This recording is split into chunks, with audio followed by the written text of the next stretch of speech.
پوری کتاب پڑھتے تھے، اس کو یاد کرتے تھے۔ اب کیا ہوتا ہے کہ سلیکٹیو اسٹڈی کی جاتی ہے، جس کی وجہ سے کتاب سے دوری مزید بڑھتی چلی جا رہی ہے۔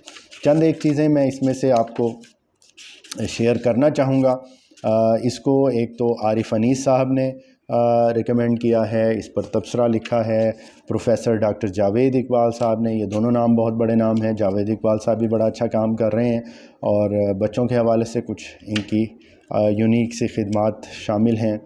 اور اس کے علاوہ محبوب الہی صاحب ہیں، مدیر اعلیٰ ہیں ماہنامہ انوکھی کہانیاں کراچی، نذیر امبالوی صاحب، محمد فہیم عالم، یعنی کہ جو بچوں کے ادب سے کام اور تعلق رکھنے والے لوگ ہیں یا بچوں کی تربیت سے تعلق رکھنے والے لوگ ہیں، انہوں نے اس کو ریویو کیا ہے اور اس کی بڑی تعریف اور اس کو سراہا ہے، اور ڈیفینیٹلی یہ بڑا اچھا کام بھی ہے۔ اور جو خواجہ مظہر صدیقی صاحب ہیں، ان کا شروع سے ہی، جوانی سے ہی جو تعلق ہے وہ بچوں کے کہانیوں اور بچوں کے حوالے سے رہا ہے، تو ان کا بھی بے شمار وسیع تجربہ ہے اس کام کو کرنے کا۔ اب اس میں جو انہوں نے کہانیاں لکھی ہیں، بڑی چھوٹی چھوٹی سی شارٹ سی، کوئی بھی کہانی مجھے 2 3 4 پیجز سے بڑی نظر نہیں آ رہی۔ مثلاً پہلی کہانی ہے مستقبل کے معمار۔ اسکول کا حال بچوں اور ان کے والدین سے کھچا کھچ بھرا ہوا تھا۔ حال میں تل دھرنے کو جگہ نہ تھی۔ پورا حال بہت خوبصورت انداز میں سجایا گیا تھا۔ ہر طرف برقی کمکما رہے تھے۔ جگہ جگہ لٹکتے غبارے بھی حال کی خوبصورتی میں اہم کردار ادا کر رہے تھے۔ اب اس کہانی کا جو ٹاپک ہے وہ بھی بڑا زبردست ہے کہ بچے ہی ہمارے مستقبل کو جا کر بلڈ کرنا ہے انہوں نے۔ اور شروع کی جو چند لائنیں میں نے 2 3 لائنیں پڑھی، اس میں دیکھیں مصنف خواجہ مظہر صدیقی صاحب کا کمال کہ انہوں نے جو سما باندھا ہے، اگر کوئی بچہ بھی اس کو پڑھے گا تو اس کے ذہن میں وہ ایک پورا سکیچ سامنے آ جائے گا کہ بہت زیادہ رش ہے، اسکول کا ہال بھرا ہوا ہے اور اس کے خوبصورت انداز میں سجایا گیا ہے، بلبز لگے ہوئے ہیں، لائٹیں لگی ہوئی ہیں اور غبارے لٹک رہے ہیں، یعنی کہ ایک بڑا ہی زبردست اور اٹریکٹیو سٹائل ہے ان کا اس کو لکھنے کا۔ تو اس کے اندر مختلف طرح کے جو اپنا کہہ لیں کہ پیغامات ہیں وہ اس کے اندر چھپے ہوئے ہیں۔ مثلاً میں اس کے اینڈ پر آپ کو ایک پیراگراف پڑھ کر سناتا ہوں۔ وہاں سے واپس آتے ہوئے میرے اندر بھی ایک جذبہ تھا۔ میں جو دوسروں کو موٹیویٹ کرتا تھا، آج اس عورت نے مجھے موٹیویٹ کیا تھا۔ ایک ولولہ، کچھ کر گزرنے کی طاقت میرے اندر بھر چکی تھی۔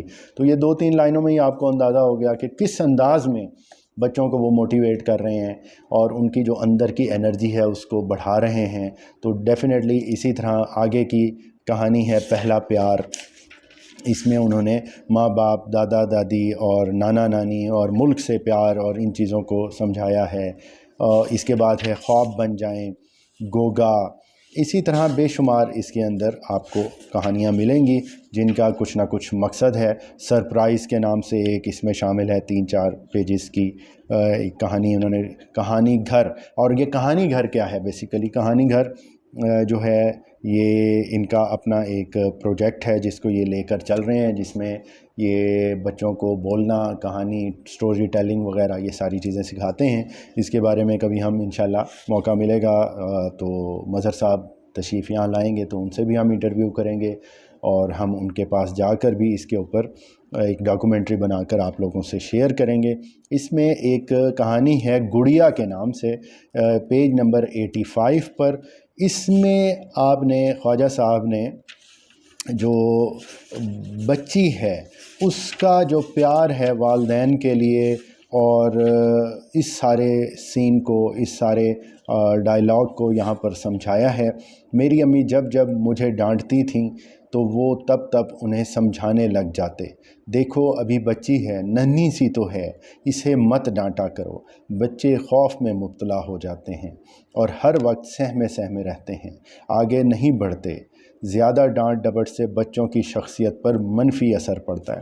تو اگر اس کو آپ کمپلیٹ پڑھیں گے اور شروع کی جو چند لائنیں میں نے یہاں پڑھی ہیں اس سے آپ کو اندازہ ہو جائے گا کہ یہ خالی بچوں کی تربیت نہیں بلکہ یہ کہانیاں بڑوں کی تربیت کے لیے بھی تشکیل دی ہیں خواجہ صاحب نے۔